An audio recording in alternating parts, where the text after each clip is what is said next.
Hello, so I am demonstrating a lesson on homologous chromosomes and mitosis using playing cards. Now, the great thing I like about playing cards is that they help illustrate the concept of homologous chromosomes. So students get this idea that these are pairs. So these are 1, 2, 3, 4 homologous pairs. This is a diploid, but that they are not identical. So, and that's why you use two different suits. I like using different colors. So we have ace 2, 3, 4 of spades and ace 1, 2, 3, 4 of diamonds. And so what I've done is that I've taken another set of cards to illustrate the S phase of the cell cycle. And as we're going through this, right, we have prophase where they're bunched up. Then now the duplicate chromosomes are matching each other.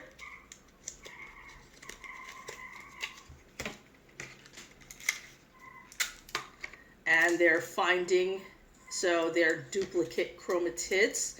So the tape represents the centromere of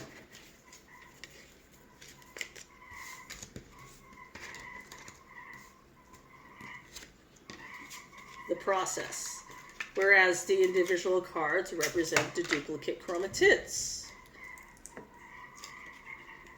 And eventually, they're going to align with each other, preparing for metaphase.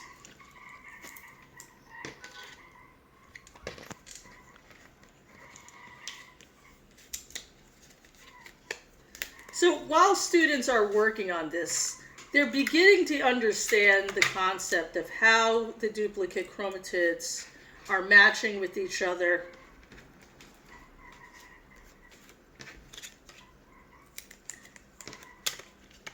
during prophase, and then eventually they're going to align with each other during metaphase.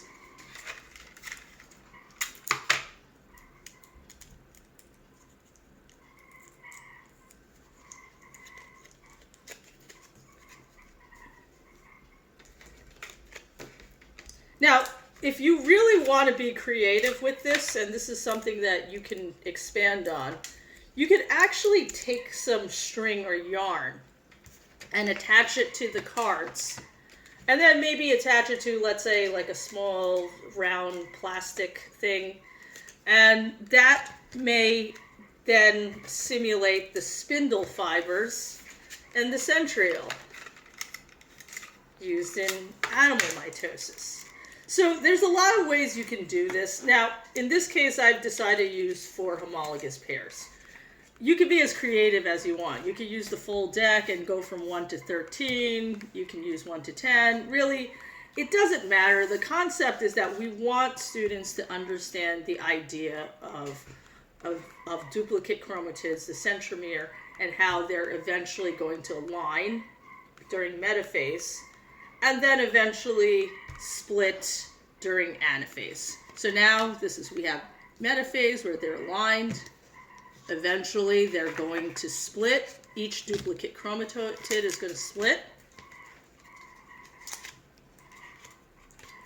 During anaphase, and obviously this isn't really how chromatids split, but it gives students the concept that, oh, the duplicate chromatids are beginning to split.